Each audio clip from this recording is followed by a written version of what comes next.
여러분 안녕하십니까? 광주 화정 아이파크 붕괴 사고가 발생한 지 오늘로 28일째입니다. 밤사이에도 수색과 구조 작업이 이어졌는데요. 취재기자 연결해서 자세한 상황 들어보겠습니다. 민소은 기자, 추가 구조나 발견 소식이 있습니까? 네, 밤사이에도 수색과 구조 작업이 이어졌습니다. 하지만 아직 추가 구조나 발견 소식은 전해지지 않고 있습니다.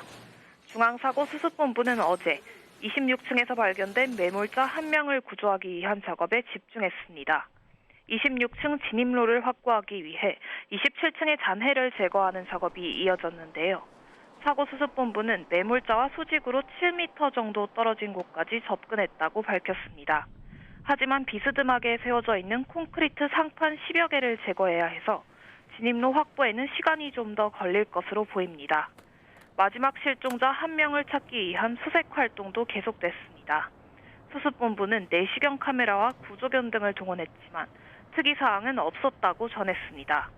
한편 지난 2일 낙하물이 떨어지면서 현장 안전조치도 강화됐습니다. 층과 층 사이에 지지대를 보강하는 작업이 완료됐고 낙하물 방지망이 추가로 설치됐습니다. 수습본부는 또 구조와 건물 해체를 돕기 위한 타워 크레인을 추가로 세우기 위해 어제 붕괴된 건물 뒤쪽면의 거푸집 작업을 마무리한 뒤 오늘부터는 콘크리트 타설 작업을 진행할 계획입니다. KBS 뉴스 민소은입니다.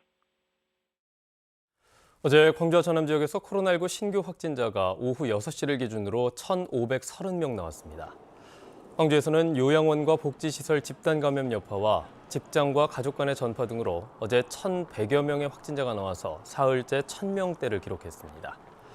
전남에서는 지인 간의 전파가 이어지면서 20개 시군에서 428명이 확진됐습니다. 국민의힘 윤석열 대선 후보가 광주를 찾아 지역 공약을 쏟아냈습니다. 이번에도 5.18 묘지를 찾았지만 추모탑까지는 가지 못하고 광장에서 참배했습니다. 유승용 기자의 보도입니다. 광주 선대위 결의대회에 참석한 윤석열 후보는 광주 7대 공약을 발표했습니다.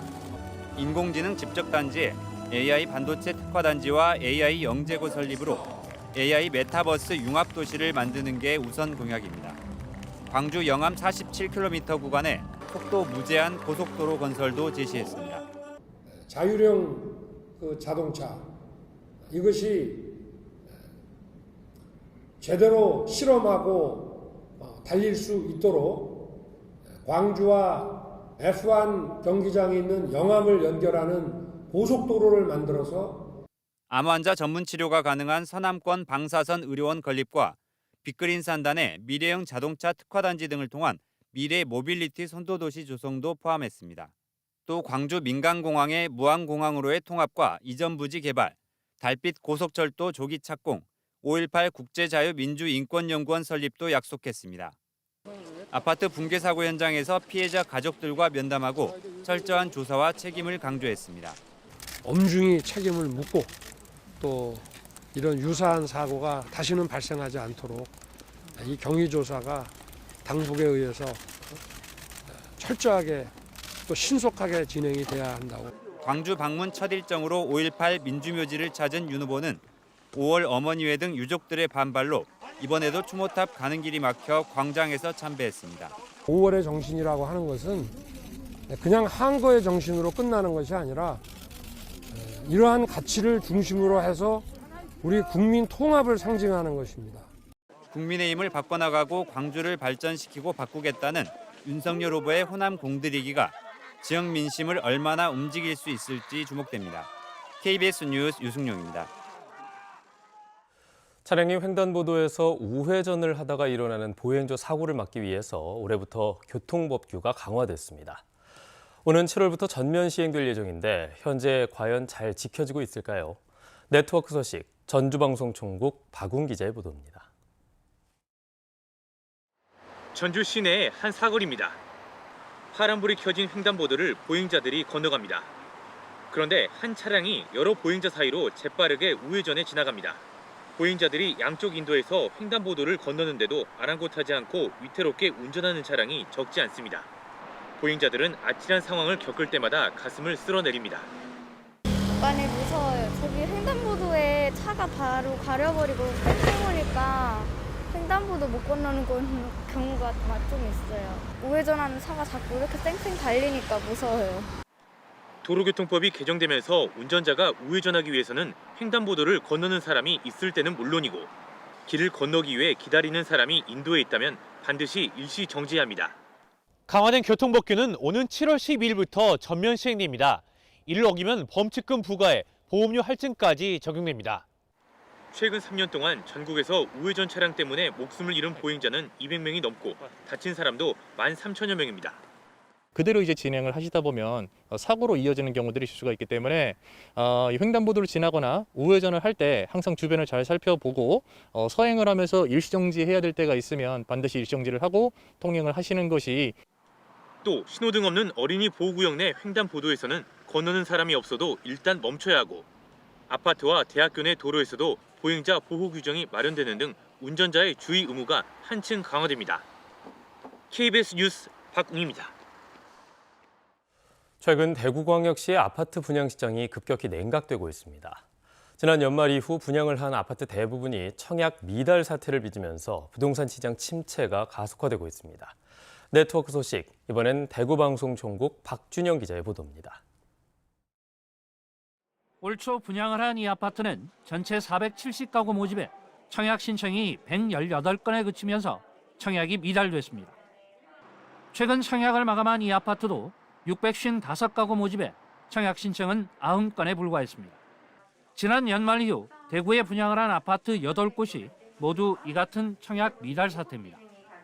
올해부터 부동산 대출 규제가 더욱 강화되면서 아파트 청약 시장이 급격히 얼어붙고 있는 겁니다. 실제 이달 대구의 주택사업 경기 전망치도 50으로 전달에 비해 17포인트나 떨어지면서 6년 만에 최저치를 기록했습니다. 현재 2,000가구 수준인 대구의 미분양 주택이 올 상반기 최대 5,000가구까지 늘어날 수 있다는 우려가 나오고 있습니다. 이런 가운데 대구에는 올해도 32,000가구의 아파트 신규 입주가 예정되어 있습니다.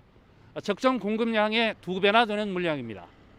이미 대구의 주택시장은 거래량이 예년의 절반 이하로 떨어지면서 집을 내놔도 팔리지 않는 상황.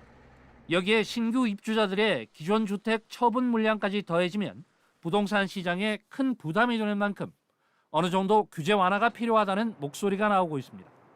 대구 지역은 조정 대상 지역의 해제가 필요합니다. 이 조정 대상 지역이 해제됨으로 인해 가지고 세금 규제, 대출 규제, 청약 규제를 완화시켜서 수요자들이 집을 살 수 있는 충분한 권리를 보장해 줄 필요가 있겠고요. 또 부동산 시장 안정을 위해 올해 최대 2만 가구로 예상되는 대구의 아파트 신규 분양도 물량 조절이 불가피해 보입니다. KBS 뉴스 박준영입니다.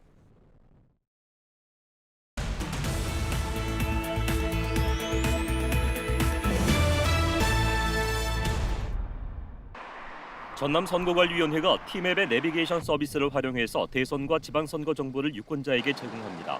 선거 정보는 선거일 한 달 전 1개월 동안 전담 지역에서 티맵 길 안내를 이용할 경우 안내 시작 멘트와 함께 음성으로 전달됩니다.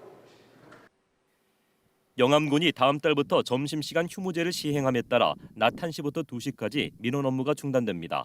영암군은 주민 불편에 대비해서 무인 민원 발급기를 7대 늘려 모든 읍면에 설치하고 군 홈페이지 등을 통해 사전 홍보를 할 예정입니다. 순천시가 어린이 통학용 경유 차량 58대를 LPG차로 전환합니다.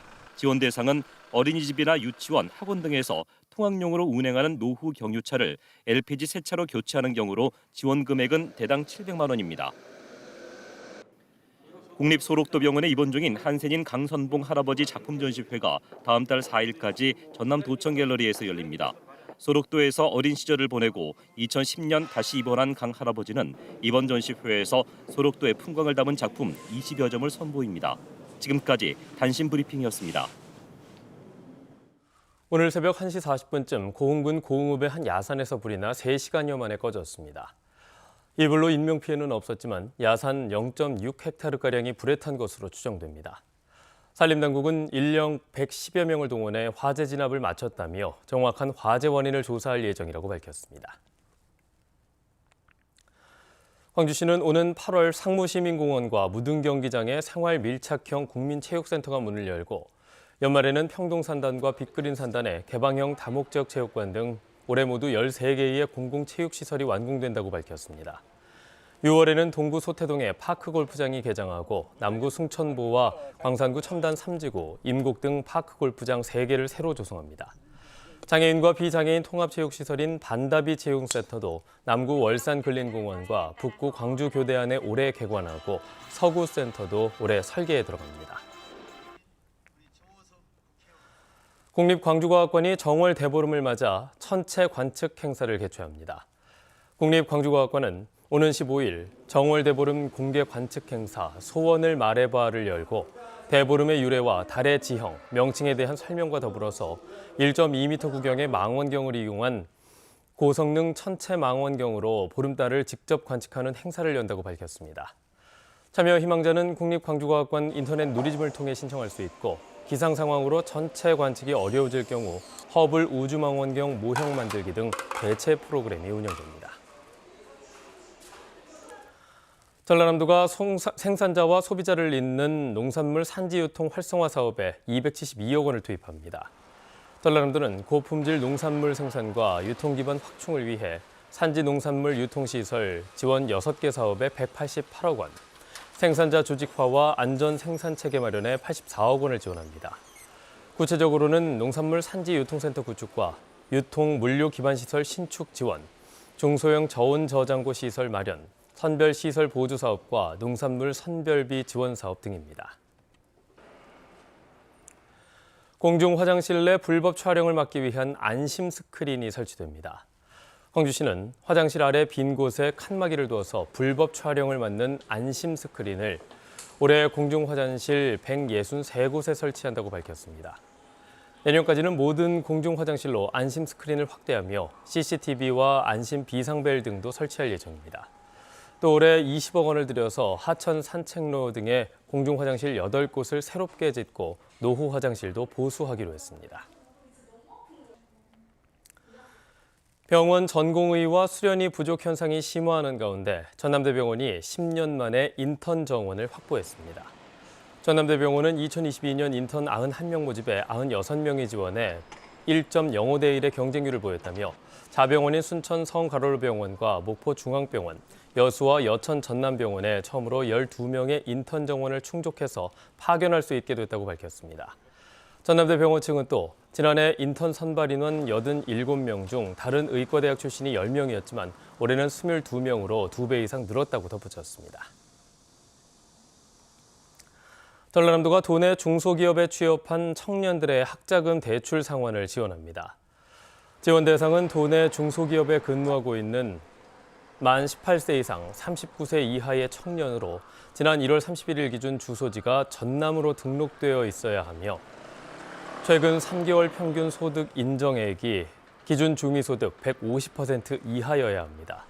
지원 희망자는 오늘부터 오는 4월 7일까지 전라남도에 방문 또는 서류 접수해야 하며 심사를 통과한 100명은 월 최대 10만 원을 지원받을 수 있습니다.